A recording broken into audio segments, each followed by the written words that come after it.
हर हर महादेव दोस्तों, कैसे हैं आप सब। चलिए शुरू करते हैं आज की कहानी। माँ, आज आप मेरी निगाहों से गिर गईं। एक औरत होकर आपने सरेआम इतने सारे रिश्तेदारों के बीच आरती के घर वालों का मजाक बनने दिया। आपने जरा सा नहीं सोचा कि उसके दिल पर क्या गुजर रही होगी जब उसकी गरीबी का मजाक बन रहा था और उसके माता पिता का उपहास उड़ाया जा रहा था। इंसान की पहचान सिर्फ दौलत से करना कहाँ तक उचित है। उसकी शिक्षा और तहजीब कोई भी मायने नहीं रखती है।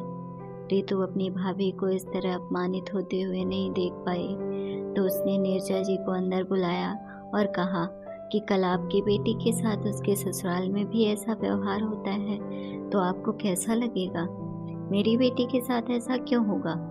मैंने तो इतना धन दौलत दिया है कि कोई मुंह भी नहीं खोल पाएगा। 4 रिश्तेदारों में शान है हमारी। नीरजा जी की बोली में घमंड का जहर घुला हुआ था। उनको अभी भी एहसास नहीं था कि जिस लड़की का वो अपमान कर रही हैं वो उनके ही घर की लक्ष्मी है। अब वो उनके घर की बहू है, उनके घर का अहम हिस्सा है। आरती सब कुछ चुपचाप सुनने के बाद बोली कि मम्मी जी, धन दौलत से भी ज़्यादा इंसान के संस्कार और जगत में व्यवहार मायने रखते हैं। मेरे पापा ने ईमानदारी से नौकरी की है, आज भी उनका नाम सम्मान से लिया जाता है। उन्होंने हम सभी को संस्कार रूपी गहने से सजाया है। मेरे ख्याल से इससे बड़ी दौलत शायद कुछ भी नहीं है। मैं पढ़ी लिखी हूँ, जिंदगी में बहुत धन दौलत कमा लूँगी। मेरे माता पिता ने इस काबिल बनाया है मुझे। आपसे इतनी ही उम्मीद करती हूँ कि उनके सम्मान पर कभी भी आँच नहीं आने दीजिएगा, क्योंकि वो मेरे लिए ईश्वर तुल्य हैं और उनके ही दिए हुए संस्कार हैं कि मैं आपको अपनी माँ समझकर विनती कर रही हूँ।